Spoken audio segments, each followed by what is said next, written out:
안녕하세요 우리 선생님들. 1월 23일 공과 지도 영상입니다.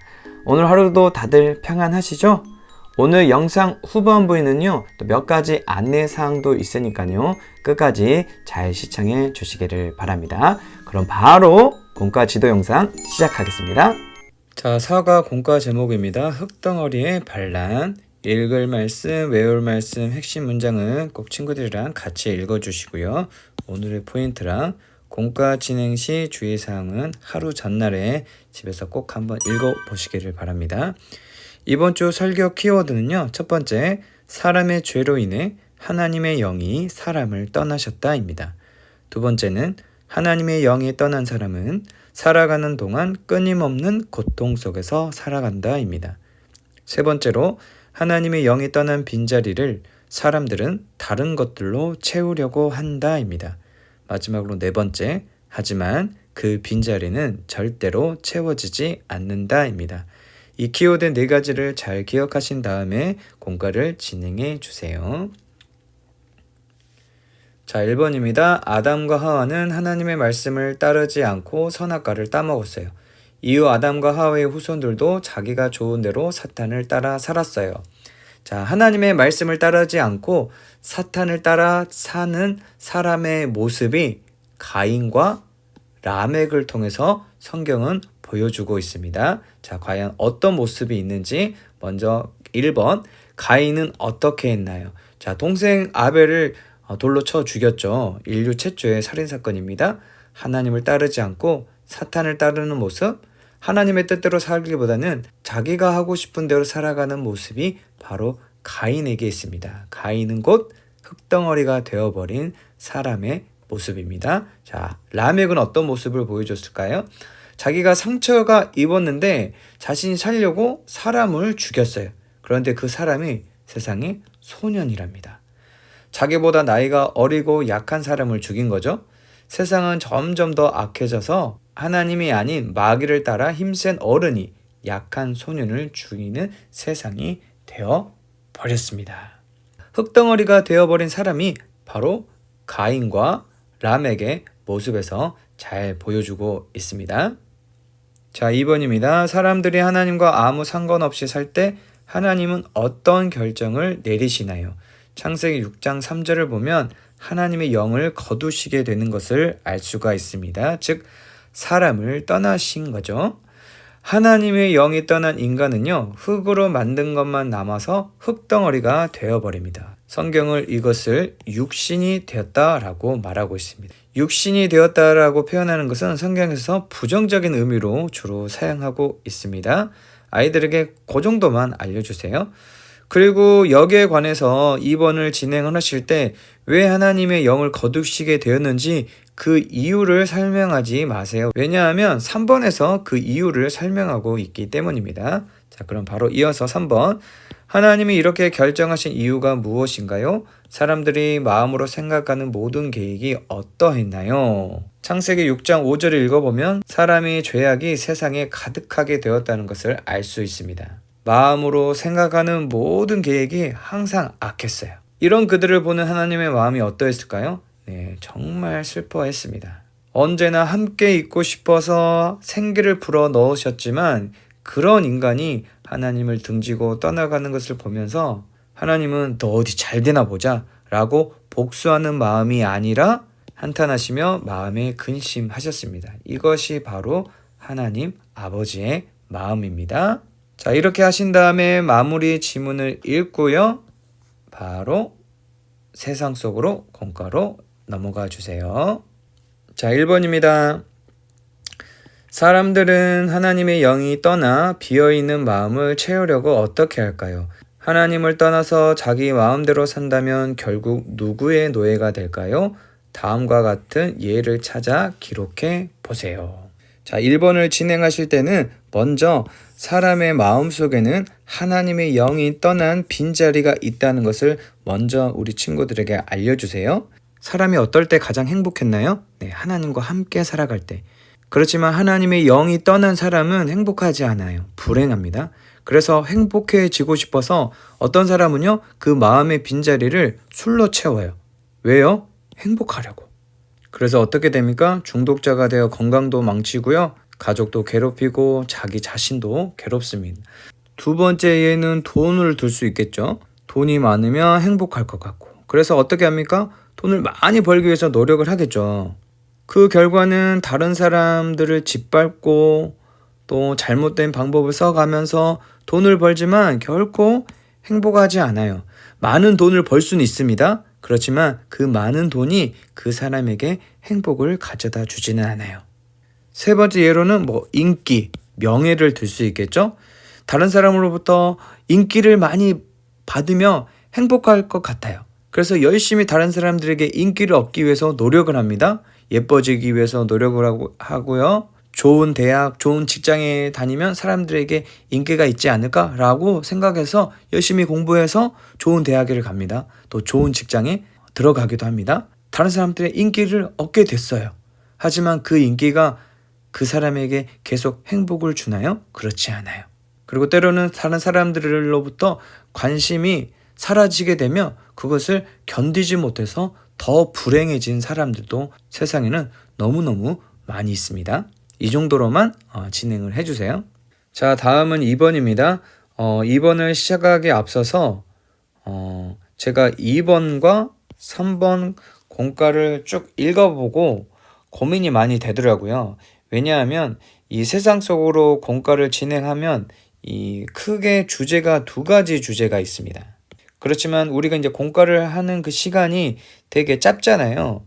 이 짧은 시간 속에서 두 가지 주제를 다 다루기에는 시간도 부족하고 아이들의 이해력도 많이 필요하기 때문에 한 가지 주제만이라도 잘 전하는 게 낫지 않을까라는 생각을 해봤습니다. 그래서 저는 한 가지 주제로 공과를 진행하면 어떨까라고 선생님들에게 의견을 내놓겠습니다. 그래서 제가 생각하는 한 가지 주제는요. 하나님의 영이 떠난 사람에게는 마음의 빈자리가 있다. 그래서 그 빈자리를 다른 무엇으로 채워서 사람들은 행복해지려고 한다. 하지만 그런 것들은 사람에게 행복을 주지 않는다. 채워도 늘 뻥 뚫려 있는 마음이다. 하나님으로 채워져야 비로소 사람은 행복해질 수 있다. 바로 이 주제입니다. 그래서 저는 이 주제를 가지고 2번이랑 3번을 진행을 할 거예요. 그래서 선생님들이 들어보시고 이렇게 해도 나쁘지 않다라고 생각하시면 선택지가 두 개입니다. 저처럼 진행을 하셔도 되고요. 그냥 여기 나와 있는 공과 그대로 2번, 3번을 진행하셔도 됩니다. 지금부터는 저는 이 큰 주제를 가지고 2번과 3번 공과를 진행하도록 하겠습니다. 2번, 지금 내가 가장 관심을 가지고 있는 것은 무엇일까요? 그것은 하나님과 어떤 관계가 있나요? 1번에서 어른들은 술로, 돈으로, 인기로 마음의 빈자리를 채워보려고 했어요. 우리 친구들은 어떤가요? 연예인, 공부, 스마트폰, 또 여러 가지로 우리의 마음의 빈자리를 채우려고 노력을 할 거예요. 하지만 하나님을 떠나서는요, 그 모든 것들은요, 다 의미가 없어요. 아무리 그런 것들로 우리의 마음의 빈자리를 채워보려고 노력하지만 결코 채워지지 않아요. 이런 것들은 우리에게 행복을 줄 수 없어요. 오직 하나님만이 우리의 마음의 빈자리에 가득 채워졌을 때 우리는 행복할 수 있어요. 자, 3번입니다. 생각업, 마음업, 내가 만약 인형이라면 어떻게 할까요? 지문을 읽어볼까요? 인형이는 인형 뽑기를 좋아하고 잘 뽑아요. 매일 용돈으로 인형 뽑기를 해서 모으는 게 가장 행복해요. 어느 날 엄마가 인형이에게 제안을 하셨어요. 인형아, 이번 선교 아이들 사역에 인형이 많이 필요하다는데 이 인형을 선교하는데 보내도 되겠니? 저는 여기서 아이들에게 두 가지 질문을 할 건데요. 첫째는 만약에 인형이라는 아이가 마음의 빈자리가 하나님으로 채워져 있지 않는 아이라면 과연 인형이는 어떤 선택을 했을까? 반대로 인형이라는 아이가 마음의 빈자리에 하나님으로 가득 채워져 있다면 인형이는 어떤 선택을 했을까? 만약에 마음의 빈자리가 하나님으로 채워져 있지 않는다면 인형이는 끝까지 인형이 자신에게 행복을 준다고 생각하고 끝까지 인형에 대한 욕심을 버리지 않았을 거예요. 그래서 선교 현장에 인형을 보내지 않았겠죠? 하지만 마음의 빈자리가 하나님으로 가득 채워져 있다면 아마 인형이는 자신이 가지고 있는, 자신이 누리고 있는 그 행복을 다른 사람에게 나누어 주는 것을 선택했을 거예요. 그래서 자신이 가지고 있는 인형들을 선교 현장에 보냈겠죠? 우리 친구들은 어떤 사람이 되고 싶은가요? 채워지지 않은 다른 것들로 늘 마음을 가득 채워보려고 애쓰고 수고하고 결국에는 행복하지 않는 삶을 살고 싶은가요? 아니면 하나님으로 가득 채워져서 자신도 행복할 뿐만 아니라 다른 사람도 행복하게 하는 그런 멋진 하나님의 사람이 되고 싶은가요? 우리 친구들 모두가 그 마음의 빈자리를 하나님으로 가득 채울 수 있는 우리 친구들이 되었으면 좋겠습니다. 이렇게 진행하신 다음에 마무리 지문을 읽고 또 같이 통성 기도하신 후에 공과를 마무리하시면 되겠습니다. 이제 몇 가지 공지사항을 알려드리도록 하겠습니다. 다음 달에 예정된 겨울 성경학교는요, 바르게 믿어요 라는 주제로 복음과 구원받는 믿음에 관한 내용으로 진행이 됩니다. 이에 따른 준비로 다음 주 월요일부터 겨울 성경학교 시작일 전날까지 교사 릴레이 한 끼 금식 기도를 시작하도록 하겠습니다. 순서표와 기도문은 돌아오는 주일에 나눠드리도록 하겠습니다. 코로나라는 변수가 아직 남아있는 상황에서 겨울 성경학교를 계획 중에 있습니다. 하나님의 뜻이 온전히 이루어질 수 있도록 많은 기도를 부탁드립니다. 다음은 스티커북에 관한 내용입니다. 스티커북을 직접 붙여보면서 설명을 진행하도록 하겠습니다. 저희가 스티커북을 이제 사용한 지 이제 2주가 되었는데요. 아직 이제 처음 사용하다 보니까 저희가 익숙치 않은 부분들이 있어서 함께 직접 붙여보면서 상황에 맞게 붙여보면서 스티커북을 어떻게 사용하는지 알아보는 시간을 갖도록 하겠습니다. 화면을 보시면 스티커북을 어떻게 붙여야 되는지 항목과 개수에 대해서 나와 있는데요. 한 번 더 설명을 드리자면 주일 예배를 드렸을 때 스티커 1개를 붙여주시고요. 온라인 예배를 인증을 하면 그것도 출석으로 인정해서 온라인 예배 출석자도 스티커 1개를 붙여주시길 바랍니다.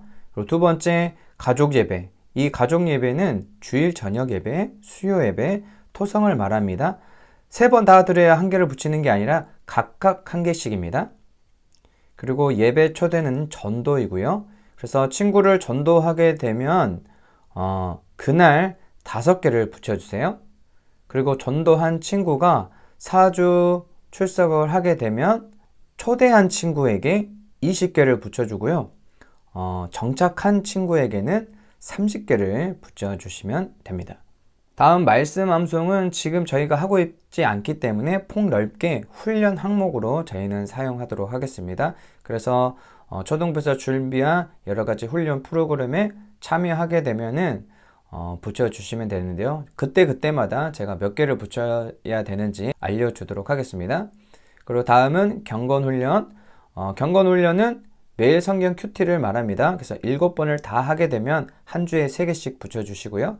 만약에 한 주에 4번이나 6번 사이에 해당된 친구는 2개를 붙여주시고 한 번이나 3번 사이에서 경건훈련에 참여한 친구는 1개를 붙여주면 됩니다. 그리고 마지막으로 미션과 선행은 그때그때 다릅니다. 제가 이번 주 첫 주에 칭찬합시다 해서 선행한 친구에게 3개를 붙여줬습니다. 그래서 아마 이거는 공식 석상에서 광고한 선행은 아마도 3개로 고정되지 않을까 싶습니다. 그리고 대표에게도 봉헌위원도 스티커 1개를 붙여주세요. 그럼 직접 한번 붙여보도록 하겠습니다. 자, 출석을 하게 되면은 출석했으니까 스티커를 1개 뜯어서 딱 붙여주시고요. 만약에 가족 예배를 주일 저녁이랑 토성을 참여했다. 그러면 몇 개를 붙여야 될까요? 네, 2개를 붙여주셔야 됩니다. 그렇죠. 자, 예배를 초대를 했습니다. 그러면 어떻게 해야 되죠? 그날 5개를 붙여줍니다. 5개를 붙이는데 이거 잘 떨어지네요. 자, 5개를 붙이는데 여기다가 이제 칸이 부족하기 때문에 5개를 다 붙일 수 있지만 이럴 때는 동그라미를 하고 5개 하고 선생님 이름을 적어주면 이게 5개인 겁니다. 만약에 이제 정착을 하게 됐어요. 그러면은 친구가 정착을 했으니까 20개를 붙여줘야겠죠? 자, 아무 데나 붙여도 상관없습니다. 하고 동그라미 20개 손수요. 이렇게 붙여주시고요. 4주 동안 잘 나와서 정착한 친구는 몇 개요? 네, 30개를 붙여주면 됩니다. 자, 그리고 여기에 말씀 암송은 저희는 훈련 항목으로 사용하기 때문에 그때그때 다릅니다. 자, 이건 넘어가고요. 경건 훈련. 자, 7번 일주일 동안 한 번도 빠지지 않고 다 참여했습니다. 그럼 몇 개 붙여줄까요? 네, 3개를 붙여주면 됩니다. 자, 2개, 3개 이렇게 붙여주는 거예요. 자, 미션 요즘 우리 겨울방학 점심 이벤트 하고 있죠? 참여할 때마다 한 개씩 붙여주면 됩니다. 자, 그리고 선행위원. 이번에 우리 감사가 칭찬받아가지고 스티커를 3개를 받았으니까 3개 붙여주면 좋겠죠? 자, 하나, 둘, 5개 이상은 좀 붙이기 어려우니까 시간도 걸리고 이럴 때는 이런 방법을 활용하시고요. 5개 미만 같은 경우는 그냥 붙여줘도 시각적인 효과 때문에 그냥 개수에 맞게 스티커를 붙여줘도 좋을 것 같습니다. 마지막으로 각 반 선생님들께서는요, 반 아이들 중에서 장기 결석자를 파악하셔서 학년지기 선생님께 알려주시기를 바랍니다. 1월이 시작된 이후 벌써 4번째 주일이 다가오고 있습니다. 어하나도 다시 시작을 해야 되고 또 2월에는 겨울 성경학교도 있고 또 2월 달에 또 특별 새벽 기도도 있는 등 참 분주한 1월과 2월이 될 텐데요. 우리 선생님들 항상 애써주시고 수고해 주셔서 너무너무 감사합니다. 부족한 모습이 혹 보이더라도 서로 이해하고 배려하면서 초등부 사역을 잘 감당하는 우리가 되기를 소망합니다. 주일에 건강한 모습으로 만나 뵙겠습니다. 그럼 안녕!